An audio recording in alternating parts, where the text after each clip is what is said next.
Kalau sama Sarweda, terus terang gue malu lihatnya. Bahas juga malu. Kenapa? Kita sama-sama satu keturunan ya, misalnya. Jadi apalagi melihat pemberitaan soal Sarweda itu, aduh, bikin hati tuh rasanya tuh gak enak ya.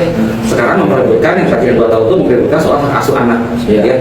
Coba bayangin ya, malu itu sampai datang sama publik soal kayak gini. Ya, nanti nggak malu bisa atau nggak?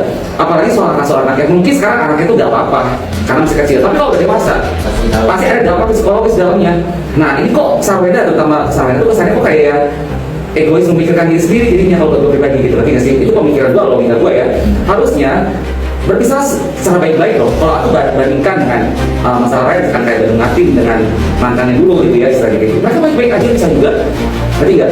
Tidak ada larangan untuk ketemu anak untuk apa? Apa sih sekarang ini? Kalau soal ada larangan ketemu anak, sebenarnya maksud melarang anak ketemu sama papanya itu apa? Ngerti nggak? Kalaupun udah pisah, terus kenapa harus dilarang-larang? Ngerti nggak sih? Toh kalau bukan ditemukan antara anaknya dengan bapaknya pun, itu tidak pasti membuat orang tuanya akan kembali rujuk. Benar, tapi ada larangan terus seperti itu. Kalau ada larangan seperti itu, otomatis anak tuh bisa cenderung didoktrin sama salah satu orang tuanya untuk menceraikan pasangan yang tidak boleh ditemukan, apa orang tuanya tidak boleh ketemu. Itu tidak dampaknya dalam banget, atau nggak? Terus kan kenapa gue selama ini nggak pernah speak out soal Sarweda atau memberikan pendapat gue? Karena malu gitu, nanti nggak sih sampai di kayak gitu.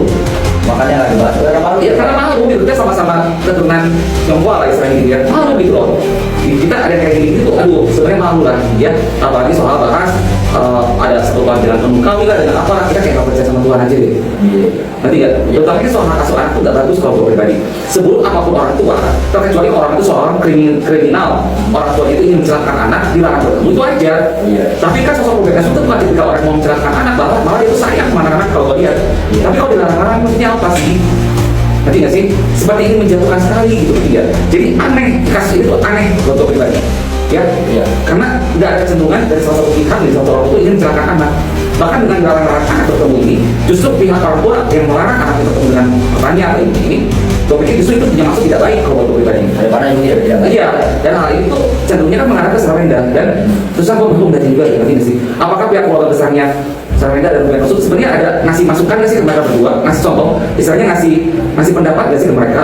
Ya, ini aneh kalau buat gue pribadi. Jadi makanya gue selama ini nggak pernah komentar tuh karena sesuatu yang memalukan dan membawa dampak psikologis yang dilakukan buat anak. Tapi dan cenderung ada kepentingan pribadi dari pihak yang melarang anak kita ketemu Bukan Maksud. Nanti ya ini bahaya buat anaknya. Mereka berpikir tuh hanya untuk saat itu aja, tapi tanpa memikirkan kondisi anak kembang ke depannya. Itu paling penting sih. Nah untuk netizen juga yang lainnya, kalau kalian menghadapi masalah yang sama, jangan sekali-kali melarang anak untuk ketemu orang tuanya. Terkecuali jika orang tua itu akan memanfaatkan anak atau akan mencelakakan anak, baru itu ada larangan. Ya, asuh mau di bapaknya kayak di mamanya kayak terserah. Yang penting jangan ada larangan untuk bertemu dengan orang tua yang lain gitu ya, baik bapaknya mamanya. Itu bahaya sekali untuk dampak anaknya loh. Jangan menciptakan para kriminal baru dengan tindakan kita saat ini yang cenderung egois. Oke?